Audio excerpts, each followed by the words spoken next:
Hi, this is Steve Kuykendall, crew chief for Jennifer Jo Cobb in the Camping World Truck Series, the number 10 truck. Today I want to talk to you guys about nuts, bolts, washers, and the proper torquing procedure. A lot of times at the racetrack, somebody will ask me, how tight do you want that? I hope everybody that watches this can kind of answer that for themselves.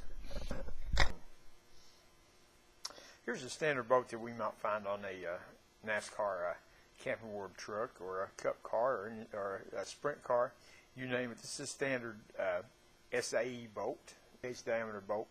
You see it's got a standard hex head on it. That's basically a standard bolt. We also have the same diameter bolt, it's a 3/8 bolt. This is called a button head. You'll notice it takes an Allen wrench to turn this thing.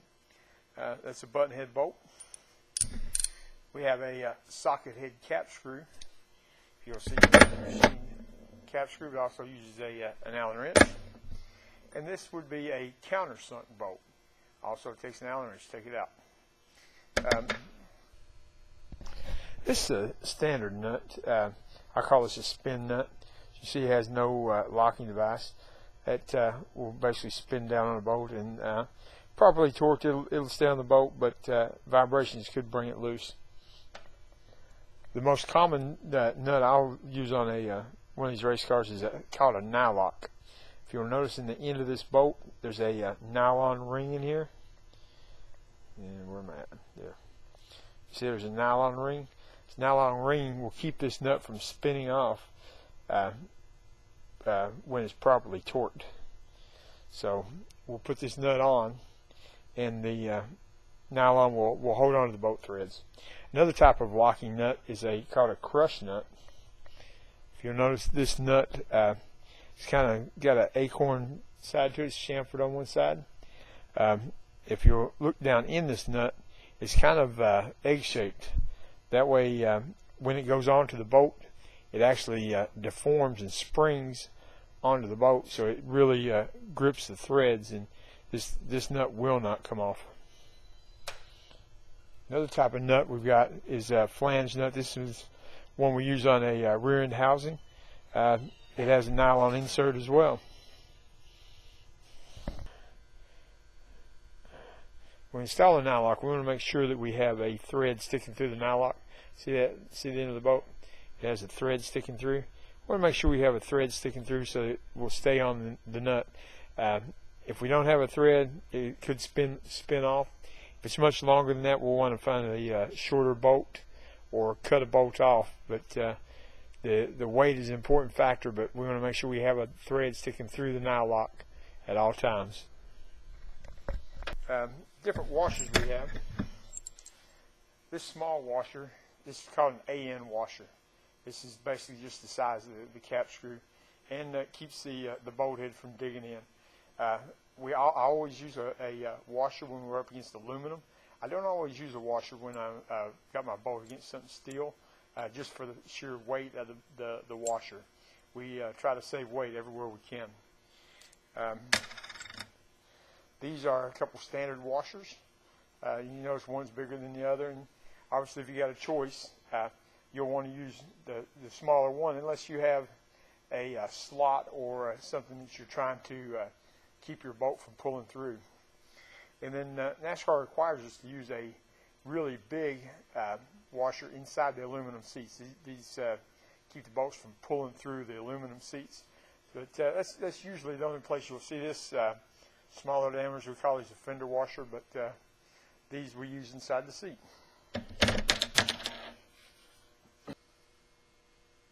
All right, back to our standard bolt. This is, I told you before, this is a 3/8 diameter bolt.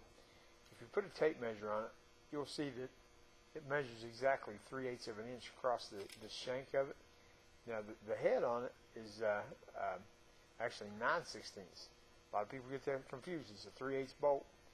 It takes a 9/16 wrench to take it off. It's a 3/8 diameter bolt. If you had a thread gauge like this, you can look at, it won't go through the 5/16 hole. It goes through the 3/8 hole.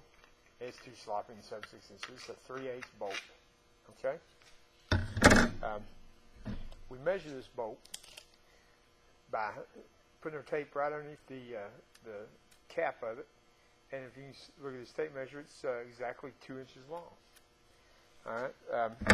If we measure this bolt is 3.5 inches long.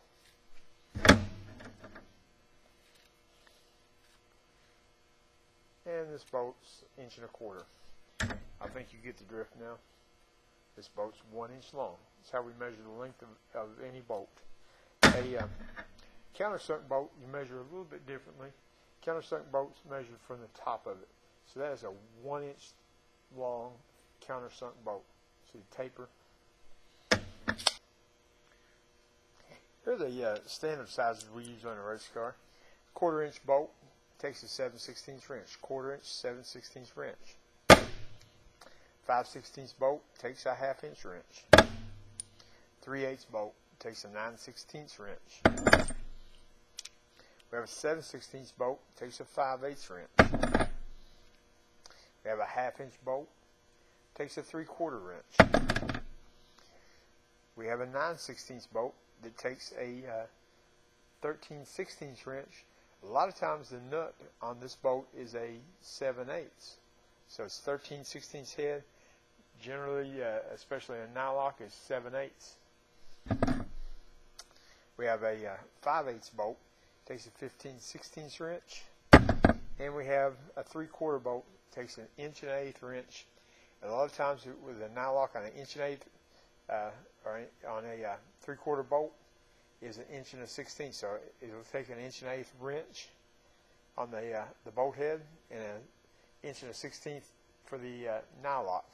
A 3/4 crush nut is an 1.125. So you could be an 1.125, 1.125, or an 1.125 and an 1.16. Now I want you to look at these two bolts. These are both 2 inch long, 3/8 diameter bolts. But if you'll notice, the threads on this one are very coarse. This one are fine. This is a coarse threaded bolt. This is a fine threaded bolt. Either one is fine for using in a race car, a race truck. Fine thread bolts torque just a little bit higher than coarse threads, but generally speaking, if at all possible, I'll use coarse thread bolts. They're just easier, quicker to take in and out. Most everything on a truck is coarse thread, with the exception of some brake mounts are 7/16 fine thread. Some of our hubcap bolts are fine thread in the rear, coarse thread in the front. That's basically it. I'm sure there are more exceptions, and we'll talk about those later. But again, this is coarse thread bolt. This is a fine thread bolt. If you see them side by side, it shouldn't be hard to figure out which is which. Before we go any farther, I want to show you these are number 10 bolts. This one on the left is a see that? The one on the left is a fine thread. That's a 1032. That's number 10 is the diameter. 32 is the number of threads per inch. The one on the right is a coarse thread bolt. It's a 1024. These are both common, especially when we talk about holding on side skirts and some of the body stuff on a truck. These will take an 1/8 inch T-handle to remove them in and out. This is a torque chart that I put together. You'll find this in my toolbox, but these are kind of the torques I work off of. Generally, I work off a grade 5 torque, dry torque. If you wind up with a lot of lubrication in these bolts in a really nice hole, you can drop these torque values by about 20%. But we start at the top here. Here's the number 10. You saw this little number 10 button head. It takes an 1/8 inch T-handle to put that in. Torques at 5 foot-pounds or 60 inch-pounds. Okay, 1/4 inch bolt, torque at 10 pounds. 5/16 at 19.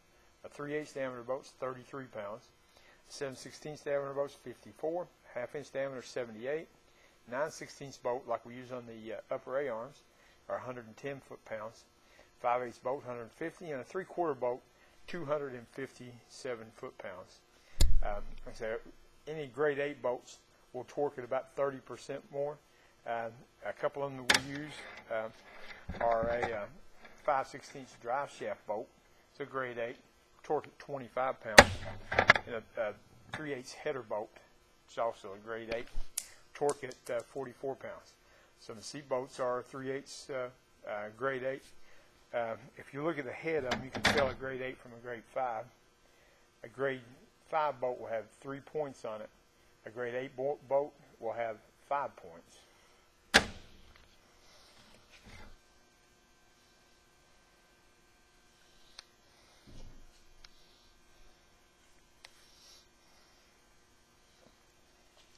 All right, so what I've done is I've chucked a 3/8 diameter bolt up in this vise.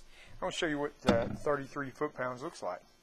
This is a old-style needle torque wrench. A lot of things we use are click-type torque wrenches, but if you'll notice, you can see this dial pretty easily. And there's 25. There's right about 33, 34, 35, right in the neighborhood. That's what 35 foot-pounds of torque looks like on a 3/8 bolt. Notice when I take this off,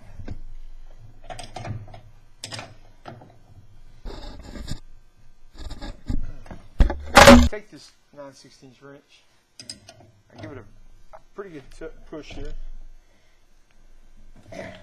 That to me is tight. I'm going to check that with my torque wrench. There's 25, 30. There it is. Just about right. I probably moved just a little bit, but that's it. That is 33 foot-pounds as per our sheet right here, 33 foot-pounds. All right, here I've laid out the standard wrenches we use to work on a truck. We're going to start at this end up here, 1 1/8, 1 1/16. You'll find these on the 3/4 bolts. We have a 1-inch wrench, which we'll find on a lot of AN fittings. This is actually a -10 size in an AN. A 15/16, 7/8, 13/16, 3/4 for 1/2-inch bolts. 11/16, 5/8, 9/16, 1/2-inch, 7/16, and 3/8. I want you to notice one thing about these wrenches. Notice how they, the length of the wrenches go down as we go down in size.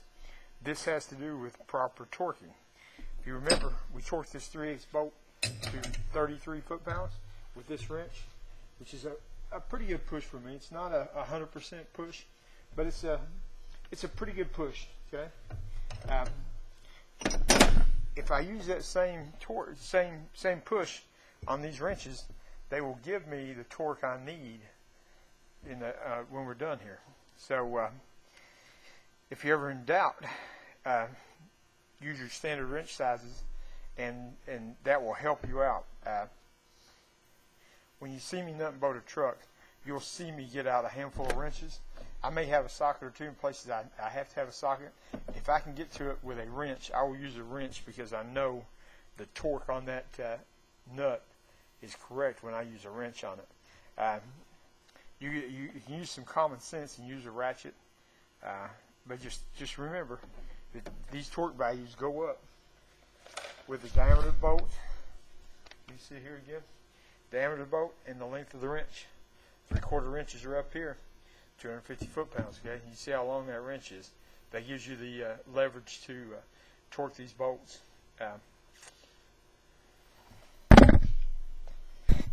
So generally, we don't use a torque wrench on a lot of things on a truck. If we were building the engine, we would use a torque wrench on every bolt inside the engine.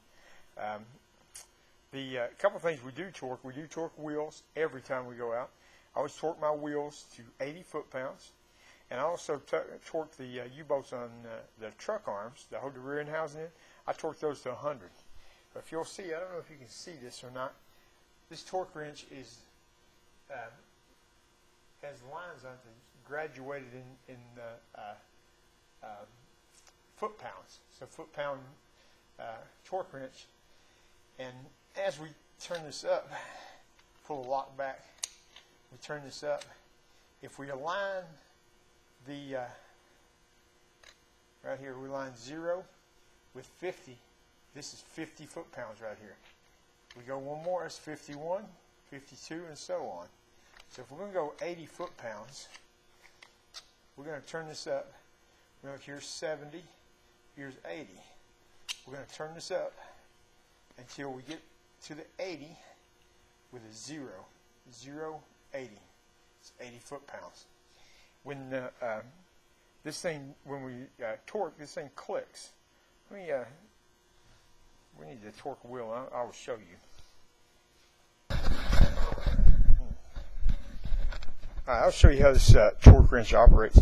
First thing we're going to do is we're going to check it very carefully and make sure it's set on 80 foot-pounds for our wheels. It is set on 80. And we'll put it on the nut.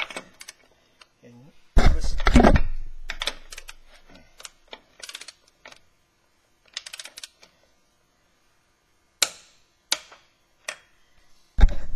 All right, that click was proper torque. That's the torque wrench snaps off at 80 foot-pounds here, and there's no need to hit it 2 or 3 times and hear it click. You hear it click one time, that's good. You want to be smooth with it. You don't want to jab the torque wrench. If you really crank it, it may give you a false reading, and you try not to hinder the torque wrench by grabbing it somewhere other than the handle. If you'll notice, I kind of supported the end of it, but I didn't actually hold it up or use that for any torque. One more time. There it is. Today, we always want to take our torque wrench and turn it back to 0. We don't want to leave it set on 80 overnight. We'll leave it set during 80 all day if we're practicing, but when we're done with the torque wrench at night, we'll take it back to 0 so that it won't have to be recalibrated down the road.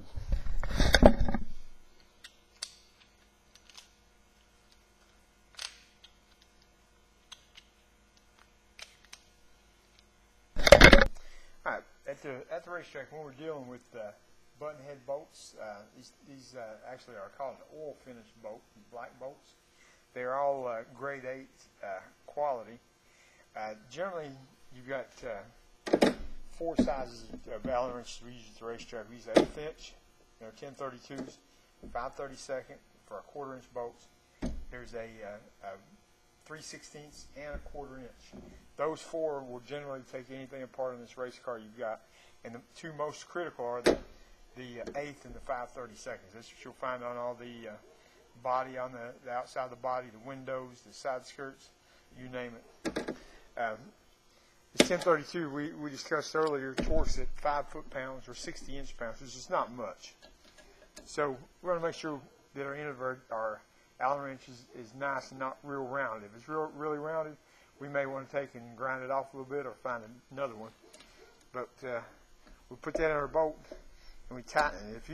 If you use 2 fingers on the ends of this T-handle, you'll be able to tighten this thing properly without it slipping. And that didn't work. Heard that snapping. That's actually rounding the bolt out. If you do that once, you need to stop right there, find a different tool, do something different. All right, these are Allen sockets. As you can see, you can do a lot more torque with this ratchet than you can with this T-handle. So if you use a ratchet, use it very carefully. You will strip these bolts out. I generally grab it on the head. Anytime I'm doing especially a 1032 or a 1/4 inch bolt, I'll use my hand on the head of it instead of holding the handle. Keep me from breaking that bolt.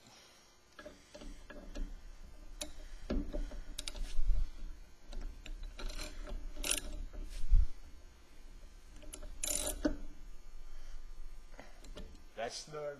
That's good. That's 5 foot-pounds. Let's talk about Loctite for a second.